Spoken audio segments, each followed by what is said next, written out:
Well, guys, we're back at it again. A lot of reveals this time around, just due to the fact that it was one reveal on a Sunday, and then suddenly, boom, we get three more. So get ready for a 4-clan special today, everyone. I say that like this is something a lot of people have been anticipating, but my viewer base ain't that large. But hey, you know what? I do seek to improve, right? Anyway.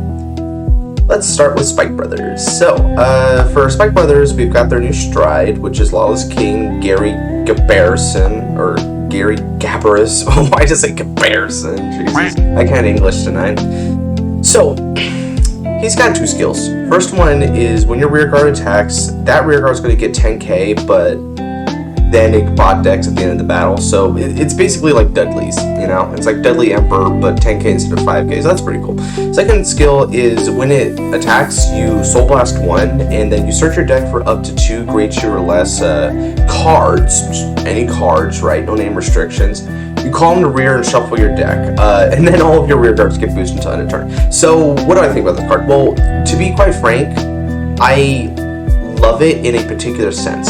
So I'm not sure that's even to be frank per se, but I'll just lay it out here, right here now. I'm not a spikes guy. I don't know very much about spikes, relatively speaking anyway. And that goes like double for premium, right? Premium spikes is sort of beyond me in some aspects, but I do understand that they do have a lot of different ways of multi-attack. So looking at Gabrus, you have to kind of you have to like weigh him on a scale, right? And that scale asks such and such multi-attacking stride versus another multi-attacking stride. Multi-attacking usually mean rears, right? So what does he have over them? And the thing that like pops up to me is he's a Soul Blast 1 to get your multi-attack. Really, that's what he is, right? So this means that if you don't have any damage, right? Because damage 9 is a tactic in premium. And I also understand that CB is a bit of an issue for spikes. I recall some spikes people talking about that in premium. This is an alternative around that. So this is a great way to get some really good aggression, because again, these things are getting 10k, you bot deck them, and then you just Soul Blast to get 2 more. So you're not even calling over anything. This is very, very perfect multi-attacking. As a matter of fact, the rears that you attacked with, as long as they were grade 2 or less, when you bot deck them and he attacks, you just bring it back on the field. So it's like they got a second round of attacks. So yeah, it's a really, really nice stride if you don't want a CB. I'm not sure if this is going to like mesh well with the Hellheart 8 style, or if it's even relevant there, because again, I don't know anything. So feel free to let me know. I'm actually genuinely curious. Like, if anyone of you guys who's watching this like knows spikes, please tell me what you think of this, right? Your opinion's probably better than mine. So anyway, so we got a G guard, which is Compassion Princess Villainous at Beta, which, let me just scroll up here. Great art. Love the art. So what does she do? Villainous at Beta has 1 skill, which is when it's put on Guardian Circle. Can you guess what the cost is? If you answered Counterblast, then correct. You've been seeing all these reveals too. You choose 3 normal units from your drop and bot deck them. And then here's what happens. She gets shield value equal to the original shield value of the 3 normal units that you bot decked. But if you chose to bot deck 1 or more grade 3s, you get a draw from it. This is incredible. I mean, I look at this G guard, I'm just like, okay, this is like the entire package, right? Because the bot decking, of course, is recycling. I kind of got a thing for recycling, right? I mean, starting off with Shadow Paladin G guard in the first like reveal wave, right? Like, I love being able to put cards from drop and put it back in the deck. Now, the thing is that not only is this like good in general, but it's very in theme for a deck like Spike Brothers, because they already do a lot of bot decking. So if anything has been lost to the drop zone, because maybe you had to heal it out or you had to guard with it, unfortunately, you can put those back too. Now, I do like the fact that when you put a grade 3, you do get a draw, because grade 3s are pretty important spikes to my understanding, and on top of that, you basically lose nothing in the exchange anymore, because you got rid of a heal in order to call this thing out to Guardian Circle. So if you get a draw back, then this is sort of a break even, and you really only need to put in 1 grade 3 to proc this. So if you put in like say a grade 3 and then 2 grade 1s, you're still going to get a 35k shield. Like, that's strong. I mean, that's very much on par with like what everything else has been doing here. So yeah, I would say that's really, really good, like, G-Guard. I would imagine that almost any Spikes variant would play this. But then again, I don't really play Spikes, so what do I know, right? So, Stride, pretty cool. I'm not sure if I'm gassing it up or not because it doesn't cost Counterblast. And good old Villainous, great guarding. Alright, so let's move on to the next reveals. And we're back. So, next up is Gear Chronicle. Ooh, Gear Chronicle. This one was one I was kind of looking forward to, right? What does Premium Gears this time around? And I'm gonna link, again, I can't English well today, right? I'm gonna put a link to Vanguard Insider's channel, because he actually ended up reviewing these cards in his channel, because of course he's the Gears main, and he was set to reveal something, and in that fashion, these are gonna be in English. I'm not sure if I should be apologizing for this or not, but these are kind of crappy quality, image quality by comparison, but still, I'll read them out to you. So, first off, surprise, surprise, it's Steam main support, right? Which is awesome. So, we got two effects here for Highbrow Steam Slishma. Sounds like slushy or slooshy. So anyway, Slishma, first effect, when it attacks, you bind a front row rear and flip up a card in your G zone, any one, right? You choose up to 2 cards from your bind zone, you call them to rear circle, and all of your front row get 10k until end of turn. Then it has a second skill, which is auto in the G zone. At the end of the battle, your grade 3 rear card attacked. If this card is face up in the G zone, you Soul Blast 1 and bind that unit to call this card to rear circle. Okay, so this is straight up like that Pale Moon Stride from like I think a year or two back. Yeah, that thing also called itself to rear, and this is a multi-attacker like a mother F, right? So, as Vanguard Insider pointed out, like quite aptly, there is like insane amount of multi-attack potential for this one. I mean, he said like 12 attacks, and I mean, if you're like thinking all the timing shenanigans, that may very well be true, right? So let's break this down. So the thing that's cool about this card mainly is the fact that it's very splashable, because of course it's the Steam Maiden gimmick as V is determined it to be, which is just bind and get more attacks. So it's like the pseudo time leap, but it doesn't just stop with pseudo time leap. It works with real time leap too, because when you time leap, you bind something in order to call a new unit from the deck, right? So you can then just retroactively, pun intended, get those units back out on the field to reset your attacks. And the fact that they get 10k is really important, because you want things like your Melons and your History Makers to actually like hit numbers and not have to rely purely on the Force Marker to do so. So this is important. And I think as well that when you're flipping a card face up in the G zone, there's a lot of options with that in something like Gears, right? You could flip up another copy of yourself to get your multi-attack going. If you're shredding into her first, you probably want to do that, because then you're just getting really aggressive with it, right? But you can also flip up the History build, which is their Stride from last time around, I believe. No, the Rock was last time around. I think the time before was History build. But yeah, History build gives a buff from the G zone to your time leap, so they can actually hit those numbers.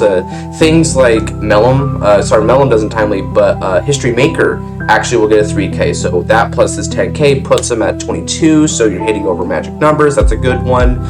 And then of course, as you're like scaling up, right, another thing that you can flip up here is something that Gear Groovy can then copy next turn. Like maybe you can flip up a next stage, you can flip up a Grog Rock, maybe that aforementioned History build be a good one to flip up. So yeah, there's tons of options here. And the G-Zone thing is also cool, because with History build, like you can do this in the opposite like order, right? You can stride in a History build, flip this up, and then with History build's effect combined with things like History Maker and any other like cards, like maybe like a TikTok worker or whatever, right? All those cards put together, you can really just go up to 3, and then this binds that 3 to go into this, and boom, there you go. This multi-attack is still online even when you're on a different stride. So this is so splashable. I have no clue how many copies of this you run. You could run like 1 and be fine with it, because you have so many good flip targets that you can flip this with something else or have this flip something else in return, and you'd still be fine at the end of the day. So I mean, it's gonna see play. People seem to be divided on it for whatever reason. I don't know why. Maybe they don't understand Gears or something, but the combo potential of this card is through the roof. Absolutely phenomenal. What's not necessarily absolutely phenomenal is their G-Guard. So, the quality on this image is actually better, which is kind of ironic because I don't like this card as much. So yeah, we've got Interdimensional Dragon, History Vision Dragon. So History Vision's got one skill, which is when you guard with it, you pitch cards from your hand whose sum total is grade 3 or greater, so like if you're paying for stride, and it gets 20k shield at a turn. But if you pitch like sum total of 6 or greater, as it would so happen, you counterblast 1 and it becomes a pseudo PG. I'll be real with you. This is the Shadow Paladin one, but worse. You're pitching 2 cards from hand and counterblasting to get your pseudo PG, which, to be honest, would have been cooler if we hadn't already seen other G guards in this set get the pseudo PG effect for seemingly less, right? So why does Gears have to do this? Well, I have a theory, which is that with Gears, they have the ability to like manipulate the grades in their hand, and there's also like some discard shenanigans, albeit those discard shenanigans are actually active during your turn, not the opponent's turn, right? But I think what they were going with is that Gear Chronicle already has such good G guards, right? They already have things like Uluru, both of the Uluru G guards. You already have the Bear, right? Bear Lock. You have Hetero Realm, which is their own Denial Griffin. How many clans can say they have a Denial Griffin, right? So you have tons of like different good G guards. Basically all the G guards. I mean, even things like Highbrow, Steam Maiden, Rafana, if you're playing the right build, is like a pretty strong G guard. So all their G guards are good. So this one, admittedly, wasn't put on a clan that needed a strong G guard. So maybe that's what they're going with is, okay, we'll give you the PG, but you're gonna be pitching for it because you guys already have so many good guard options. But maybe that's a little bit backwards, because then this makes it even look worse by comparison. So I'm really split on this one. It's not gonna make any top 10 lists unless those are like top 10 worst G guards, and I think even then it wouldn't be on there. You just have to sell like the 5Kers or whatever. So yeah, I'm not very impressed by this, unfortunately. But the next 2 clans, guys, hot stuff. Oh, and before I go, let me just say, Steam Maidens, they might get the reverse unit if that's what they choose to do for Gears this set. No one knows what they're doing for Gears for the upcoming clan collection. Maybe this is really right on time, right? We'll see. This card combos. All right. Anyway, enough fanboy. I love Gears, but I gotta move on, right? So let's move on to Royal Paladin. And we're back. So, Royal Paladin. Time, boys, it's time. As the resident Paladin main, this makes me very happy. Now, let's hope these are good. Spoiler alert, they are. So, we've got to start with the Stride. So, we have Triumphant Holy Knight Eurogius. So, what does Eurogius do? Well, he's got one effect, and it's a doozy, which is the same thing I say about any of these one effectors, it seems like. So, Auto on Van, when it attacks, you counterblast 1 and you flip up any card in your G-Zone face up. And draw cards from your deck equal to the number of your rear guards. And choose the same number of cards from your hand as the number of cards you've drawn, and call them to rear. Then, if you have 5 or more rear guards, get an imaginary gift Force. Well, if you wanted an alternative to Crystal Luster and you've decided every deck should have Salome, then here you go, you've got it. This thing is absolutely mother effing incredible. I think my favorite thing about this card is not even the fact that it gets the Force, it's not the fact that it draws, right, and has all this rampant multi-attack potential with it. It's the fact that its form of multi-attack means that any Royal Paladin deck that uses the Jewel Knight engine is going to get so much value from calling over their already attacking rear guards, right? Like, seriously, I mean, can you just imagine, like, calling over, like, your Morviduses, your Lails, your freaking Ashleys, even rear guard Salome if we're going that far, right? Like, there's so much, like, power, crit, draw on top of what you're already doing here. And the fact that you're just calling from hand means you basically get the chef's choice in terms of what you're going to attack with next. It's really, really, really sweet. And sure, okay, you're calling over, right? But you don't even necessarily need to call over because it measures how many rears you've attacked with, right? So, if you want to be kind of a stickler, right? You're not really caring so much about like the multi-attack, and you just want to like plus as much as you can. Well, what you could do then is you could, in theory, find like ways to get rid of like your cards in the front row, or even just like have an empty column or something, right? Now this one I don't like so much because then you didn't have a potential attack there, but let's say you didn't have a lot of pieces to attack with, right? Like say you had a bunch of triggers in hand. You can swing with this, CB1, flip up 1, let's say you had like 3 rears, right? So like a column and then 1 boosting the van. You can then call over the unit in the front row that you've already attacked with, and also fill up your other column, and still be just in time for that force marker. So you've filled your field like when you didn't have it before. That's another way of using this. Erogius is very good generically. I think that even if you're not running the Jewel Knight engine, which to be fair, Saint Guard, MLB, Jewel Knights themselves, Alt Mile, even to an extent, right? These can all run the Jewel Knight engine. That doesn't mean they do, right? Because Premium, different ball game, right? Royals have a lot of stuff to sift through in Premium, but you can. And now you might say you should with this card. So yeah, and let me just also say, it's very, very, very sweet to finally have something other than mother effing Crystal Luster to stride into turn after turn after turn, right? Gancelot, cool, wasn't striding into it. Freaking like the old Alt Miles, cool, weren't striding into them either, right? Nothing. It was just Crystal Luster City. That's literally what all the variants of Royal in like Premium did. Now you've got something else that's legitimate, doesn't require any generation breaks behind it, and it's super aggressive, gets you more multi-attack as well, right?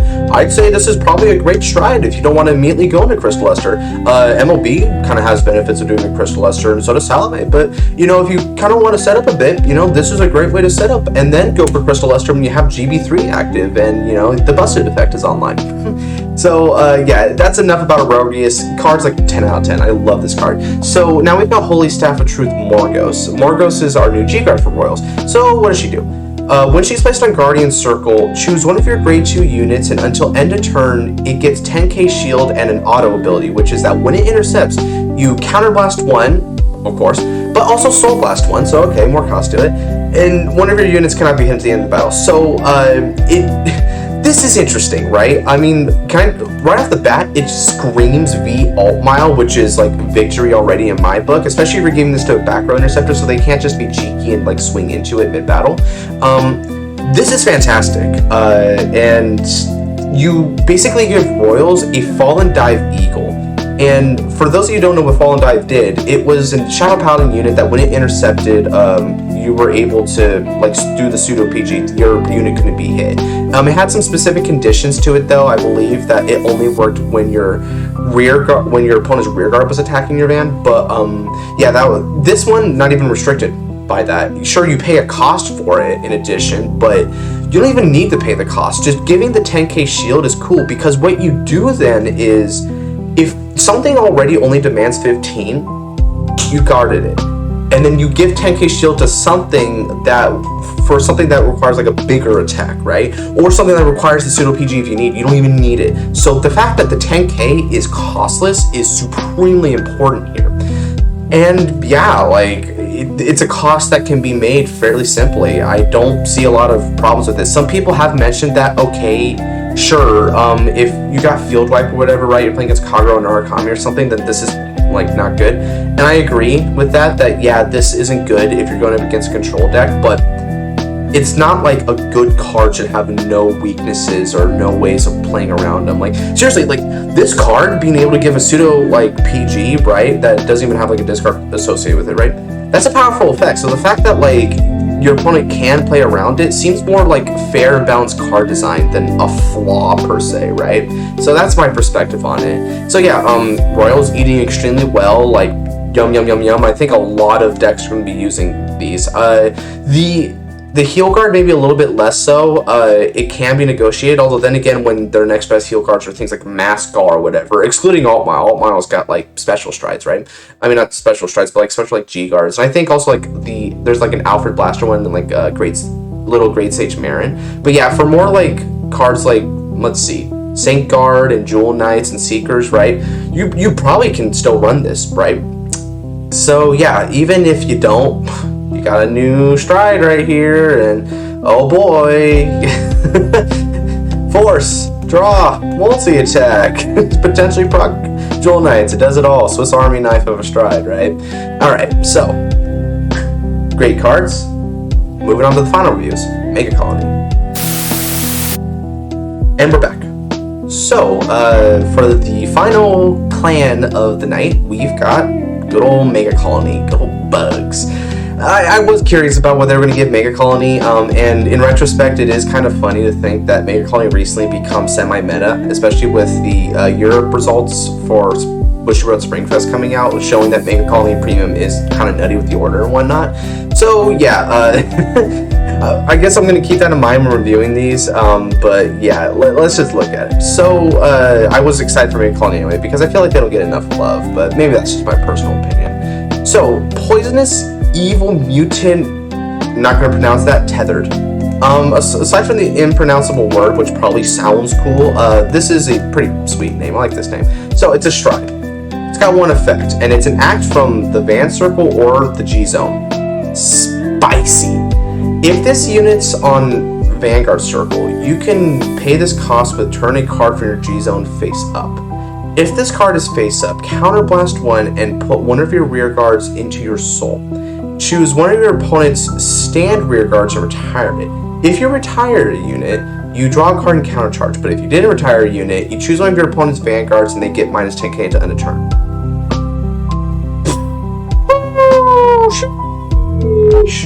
Okay, so let me just say, this isn't a hard once per turn. This thing on Van can flip up a copy of this thing on the G-Zone.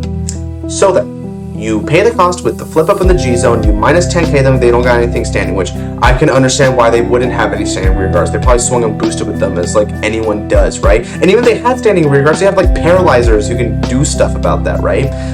Any number of paralyzers. I'm not even going to bother with like reciting them all.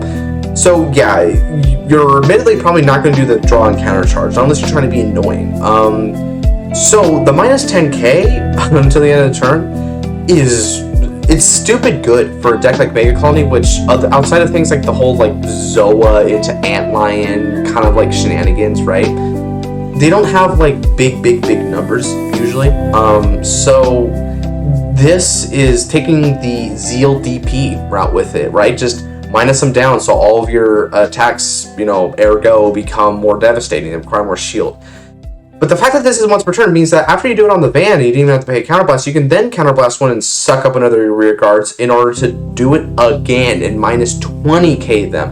And note that in Vanguard, when you have minus power values, that negative is still there. So let's say that you minus 20k'd a 13k Vanguard. That means they're at 7k.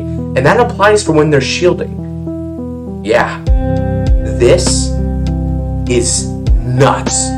This makes your swinging so much more devastating. It's kind of crazy. I mean, it really powers things up.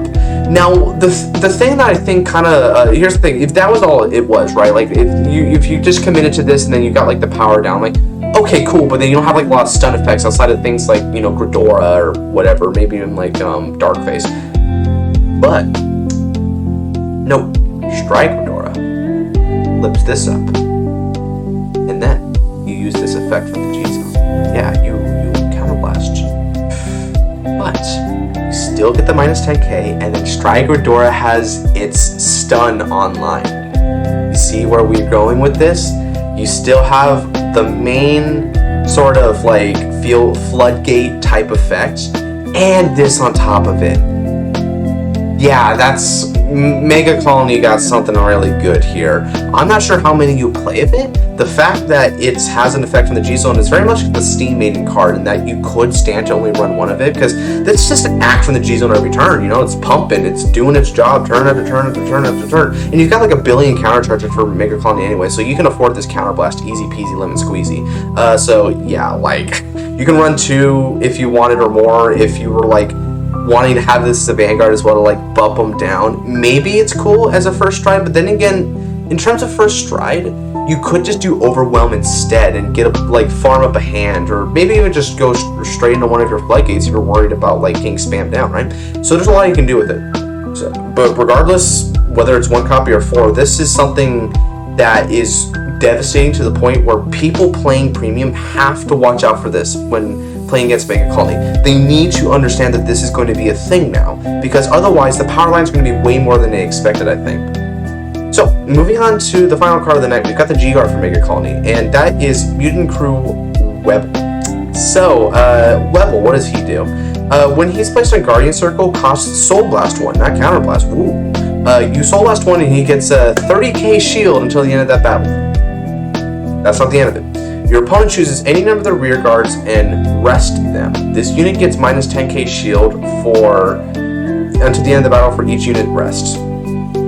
Well, this sure is a cheeky card. At face value, 45k shield. Your opponent can rest stuff, but of course, during the battle phase, they don't want to be resting stuff.